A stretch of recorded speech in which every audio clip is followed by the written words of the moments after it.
From this moment on, you will now be known as Sharkbait. Sharkbait! Ooh-ha-ha! Welcome, brother Sharkbait. Sharkbait! Ooh-ha-ha! Enough with the Sharkbait. Sharkbait! Ooh!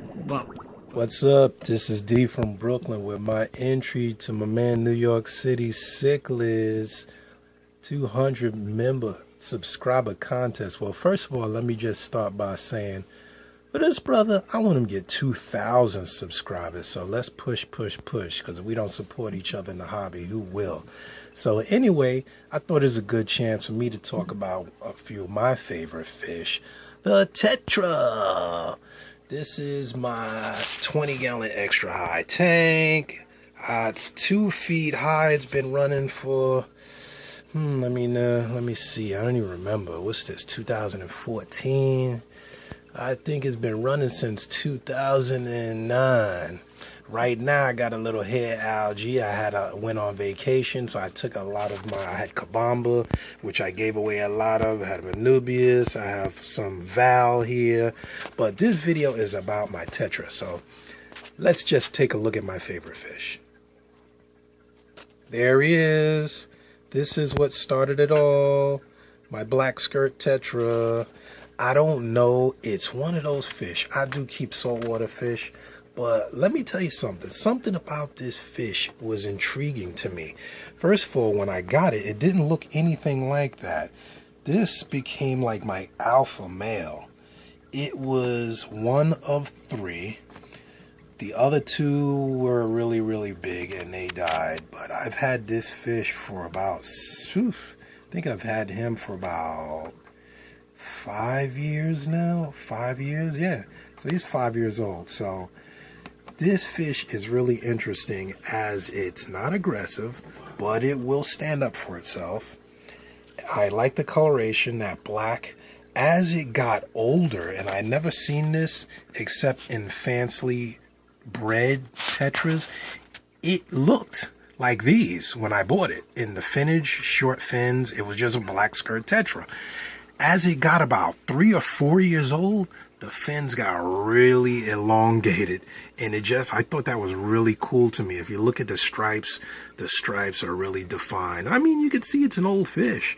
Hopefully he's not getting ready to croak. I'm putting a whammy on him now because he's about six years old. But I thought this was just it's not fancy. It's not hard to find, not really, really rare.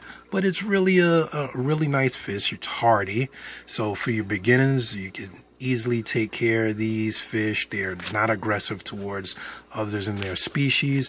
They're best kept in groups of 3 or more. I would say have like 4, at least 4 or more, especially if you have like a bunch of females seem more aggressive to me. Maybe I'm wrong. The males are generally cool. The females seem a little more aggressive to me. And in a planted tank, they do very, very well. So let me just take a look at the tank so I can show you where I'm keeping them.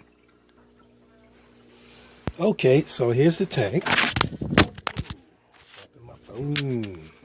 Dropping my phone. Not cool. Experiencing technical difficulty. Tripod difficulty. But anyway, that was pretty funny. So anyway, the tank is 20-gallon extra high. It's very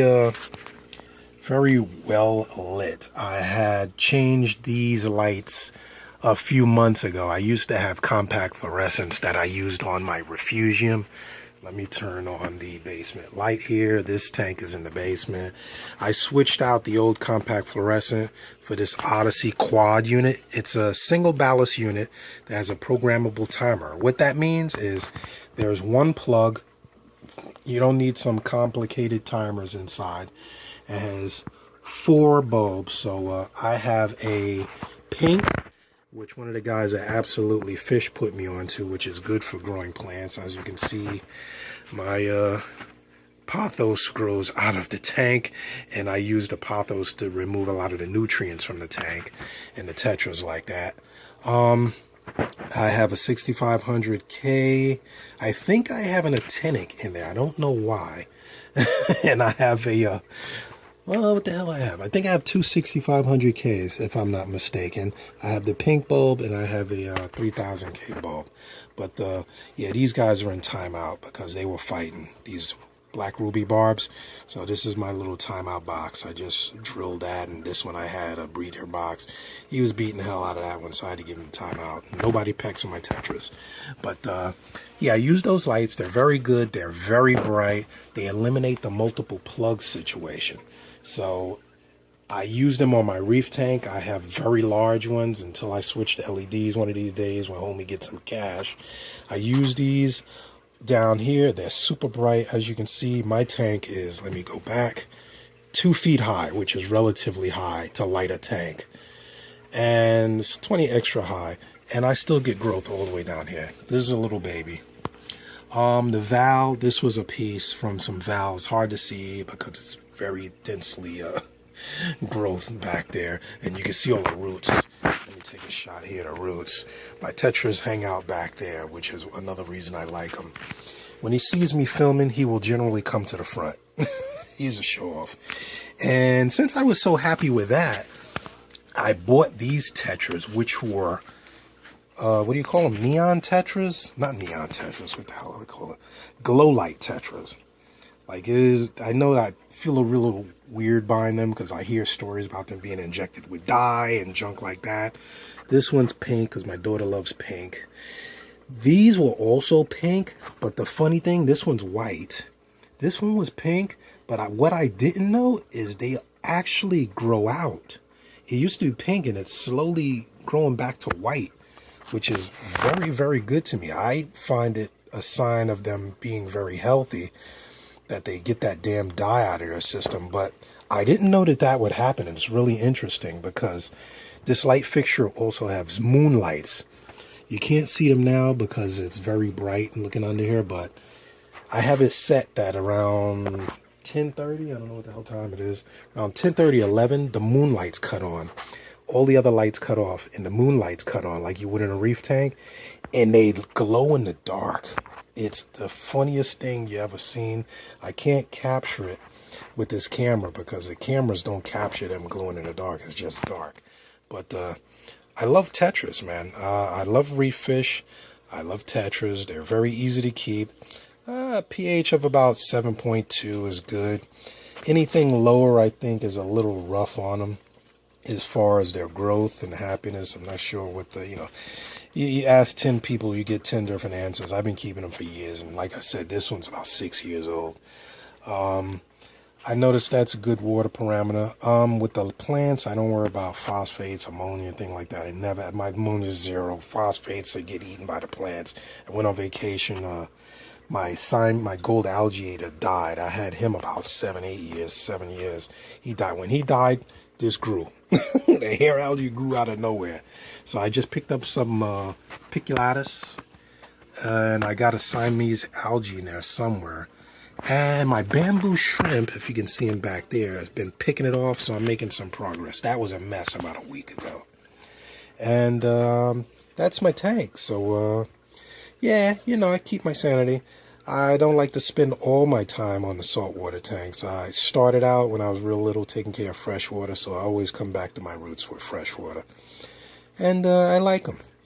I like fish that are easy to keep, live a long time. They get smart. Even my little neons. Look at those little guys in there. Got a little Cardinal neon, got neon Tetra in there. And those guys, as big as they are, don't bother them one bit. There's an orange one. Let me focus here. Maybe I can catch that orange. It's an orange one. Oh, they play tag. They play around. Nobody bothers anybody. And I think it's great. Getting my daughter into the hobby, I thought that it'd be good to have fish that weren't that complicated. And she could watch them. She'd have them die after a week and get all PO'd. So, yeah, that's the tank.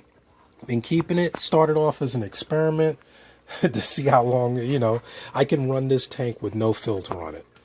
I keep the bubbler in there just because I displace the CO2 when lights cut off. I don't run any CO2 on this tank. All I do is feed the fish, which is why it's usually heavily stocked.